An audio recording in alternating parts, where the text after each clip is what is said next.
to Sonata Secrets and this episode about Mozart's Sonata number 16 in C major K.545. It has the nickname Sonata Facile because Mozart made the comment that it was for beginners in the registry of his own works. And it's a great piece to learn if you're a student. There's a lot of scales and arpeggios in this piece, so it's a great opportunity to get to practice them within a proper musical context and not just the mechanical part of it. I'm going to focus quite a lot on the sonata form structure in this episode because this piece is very good to learn about sonata form because it's like prototypical for a sonata, but it's also very short, so you can see quite clearly all the different parts. The first subject, the second subject, the development and the recapitulation, and you can see the function of those parts, how they kind of interact with each other. It's just one twist with this one. In the recapitulation, the first subject, we get it in the subdominant instead of the tonic. That's the traditional. So you can't have a prototype of an actual piece without a little bit of individuality as we get here. So before we go through the music, a shout out to my Patreon, John Neerman, in this episode. So we start straight on with the first subject with this simple melody in C major, establishing the tonality with the first three notes is outlining the C major triad.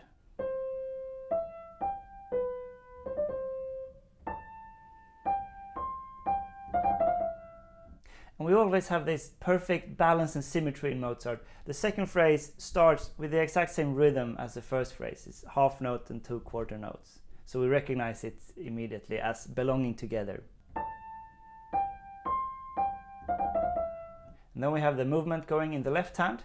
It's clear chords, and this pattern is called the albeit bass when you have this. It's a very clever way to get all the chord notes and some momentum. So here we go.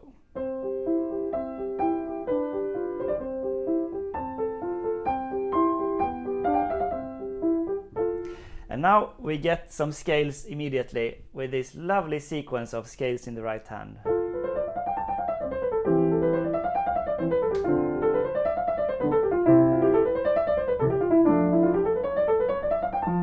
So it's the exact same pattern of scales in all the bars. But the sequence is one note lower each time, and the harmony is just very close to C major. It's F major, C major, first inversion, D minor, dominant, C major.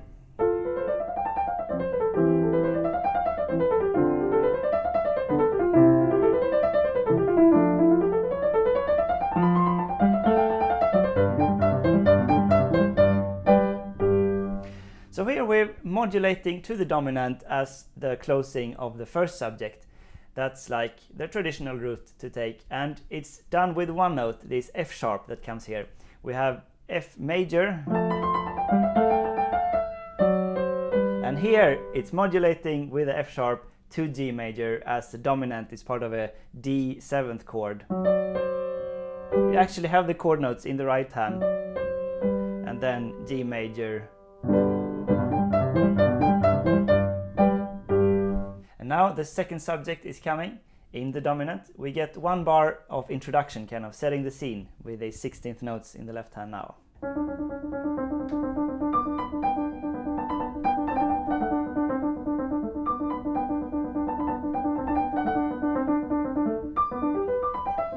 So it's basically just 4 bars, and it's one thing 2 times. But when you have it like this, it's very common in Mozart. One phrase 2 times. It means 2 different things. So the first time is like a statement. And then it's like an answer, and it's very common, I think, to play this as an echo, softer the second time. It makes sense as a response is like an afterthought or something. And now we get the second sequence of the exposition. This is with arpeggios, and this is one of the lovely places in this piece.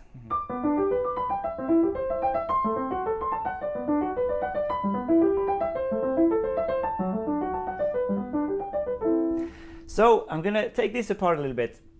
This is actually a sequence through the circle of fifth in G major. All the scale notes, the harmonies on the scale notes, we go through them all, but it's slightly disguised. So the actual chords are, we start in the G major, and then it's C major. This is F sharp diminished, the 7th scale degree of G major. And you can see now, if I play the root note of the chords in the left hand, we get G.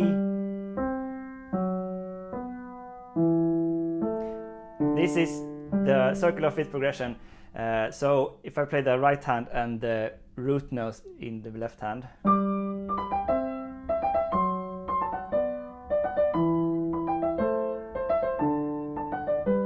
that's like the core progression, but it's slightly disguised because it's first inversion on every other chord in the left hand. So we start not on G but on B, the 3rd in the bass, first inversion. First inversion again. First inversion of E minor. But this sounds kind of like G major, it's close to E minor. And then of course the left hand also has an arpeggio. And the great thing about a circle of fifth progression like this is that if you take every other chord, you can get one phrase or motif like we have in the right hand, and you can make a sequence of it one note below in this case. Because we have one chord in between that's making the circle of fifth progression. So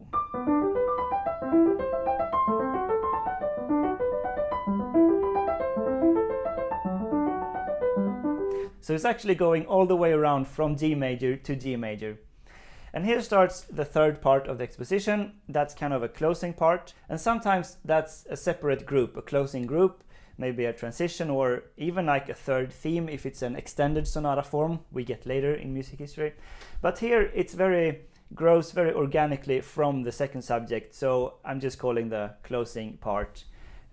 We get some new thing in the left hand, more energy.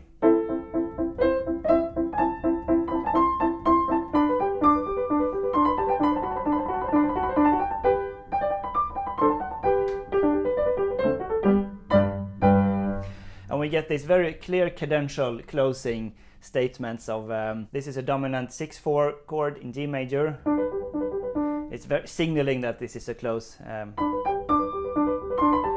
a trill, and now just some arpeggio to really tie it together.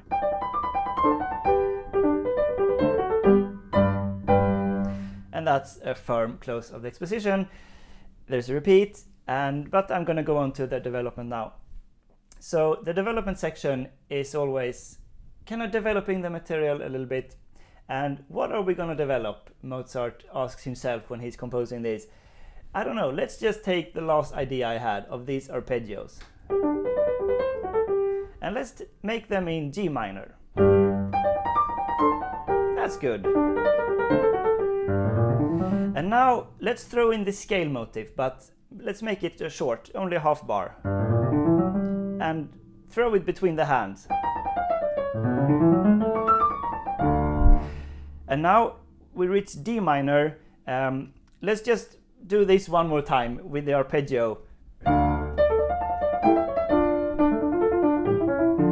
But now let's do the scales just the other way around with the hands. So the right hand starts with the scale.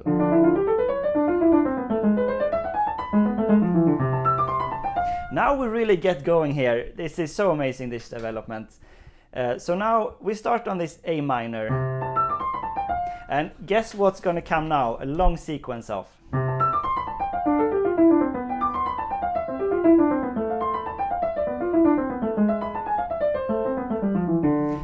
Could you hear what that was? It was the circle of fifth progression, but slightly disguised, where really the left hand and the right hand are very equal here in the parts, because they play the same thing and trading it, taking turns with it. So we start with A minor in first inversion, but it's an A. Then it's D minor. And then it's first inversion G.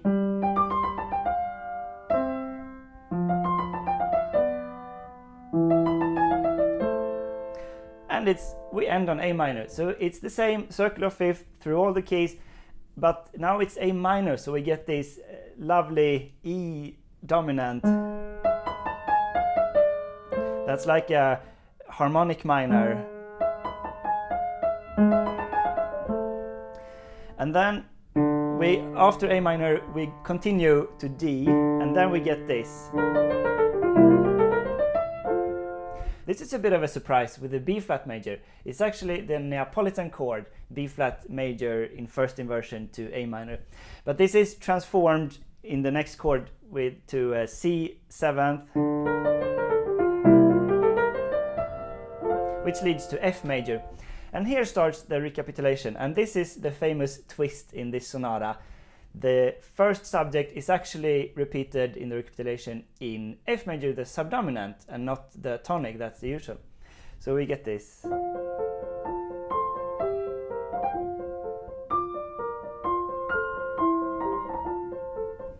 So it's a higher register, but the subdominant is kind of a lower charge than the tonic. The dominant is the higher charge and the subdominant is kind of a lower charge. So the effect is that it's just sweeter, softer and sweeter. And I'm going to read a quote from Charles Rosen in his book Sonata Forms. So for slightly more advanced music theory for you advanced secret seekers out there, Charles Rosen writes about this idea with the subdominant in Sonata Forms, his book. The subdominant plays a special role in sonata style. It acts itself as a force for resolution, an anti-dominant in fact, and there's a tendency for the second half of a sonata to move toward the subdominant and the related flat keys. There even arose a kind of degenerate recapitulation which began not in the tonic but in the subdominant, and which made possible a literal reprise of the exposition transposed down a fifth. The best known example of this is the Little Piano Sonata in C major of Mozart K.545, but it exists almost from the beginning of the sonata forms. So this is what we get in this sonata, an exact repetition of the first subject, but transposed a fifth down. So if you recapitulate the first subject in the tonic, normally there's like a small variation to that in the recapitulation, but here we get an exact repetition for the first 8 bars.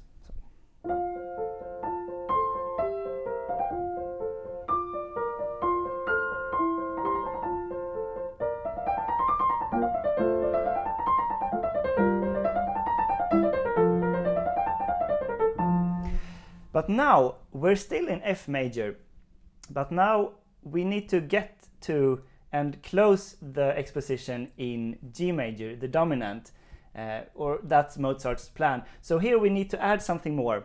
What's the easiest way to do this? Well, let's just continue the scale, but vary it and make the scales in the left hand. So we get to practice some scales for the left hand if we play this piece as well, of course.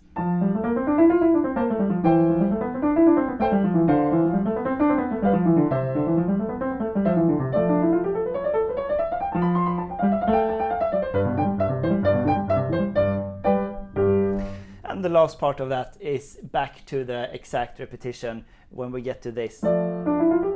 It's exactly what we had before. And now we have only the second subject left of the movement. And now in the recapitulation, the second subject is supposed to be recapitulated in the tonic. And this is exactly what we get here. So we're finishing on the dominant. That was all the scales in the left hand was for. But now instead of continuing in G major, as in the exposition, with where we got this with a D, now we get it in C major instead.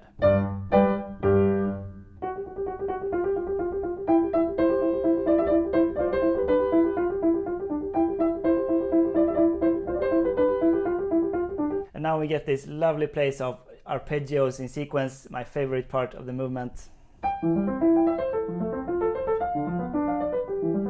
But now Mozart throws in a little bit of variation again and takes the second part 1 octave higher. It's an octave lift, so it gets a little bit emotional here, even with all the constraints of the formal sonata form.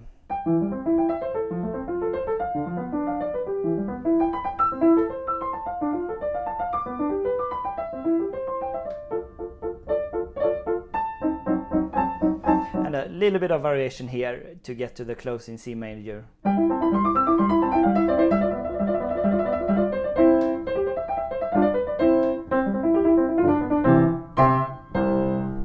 And that's the end of it. There is a repeat for the whole second part. That was traditional to have when it's like short pieces like that. Later in music history, there's almost never a repeat on the second part of a sonata because it's been expanded a bit. I think you can choose whether to take a repeat of the second part because it's so much, we have the development and then that tension is resolved in the recapitulation. I don't think it's necessary to take all that again. It's another thing with exposition repeat of the first part. There it makes sense to have a repeat of all the material so we get to know it better. But so I would say it's optional. But of course, if you want to play it all again, that's fine also. Now, if you're a piano student, I just want to take some time and talk about practicing scales and arpeggios. Because this is a piece where you get the chance to practice scales and arpeggios within a musical context. And the question is, how much should you practice scales and arpeggios on their own as exercises? And how much can you practice them within real pieces? Because the way I was taught when I had a teacher between I was 12 and 18 years old. Thomas Rydfeldt is a very good teacher in Gothenburg. And he was very much of the school that you shouldn't need to practice scales and arpeggios so much on their own as exercises. It's much better to play proper pieces and you get to practice them in the pieces. So like I learned all the scales individually so I know how many sharps and flats and whatever. But then we worked a lot with the classical style pieces, like there's sonatinas and pieces by Clementi and Kulau. This is kind of from the Suzuki tradition, these kind of pieces. There's some sonatinas and sonatas by Beethoven and Mozart, like easy ones. So this one is in a Suzuki book, I think. So the idea is that when you have scales and arpeggios in real pieces, there's always a musical meaning attached to them. And it's much better to practice it all the time with a musical meaning than to just do the exercises, because there's a risk of you only doing mechanical, void of musical meaning, and that might be bad for your musical development. But I started actually playing and practicing scales as exercises in later years. It's a great warm-up exercise, but I only do it for like 10-15 minutes tops. So I think there's value to do those scales just to get the fingers going and get some muscle exercise for the fingers, like the thumb going under. But I think it's an important point to make that if you practice properly in actual pieces where there is scales and arpeggios, and this piece is a perfect example of that, that can give you more developing in a musical sense. So thanks for watching Sonata Secrets, and I see you in another episode. Check out my other videos and also check out patreon.com/sonatasecrets for my premium subscription model.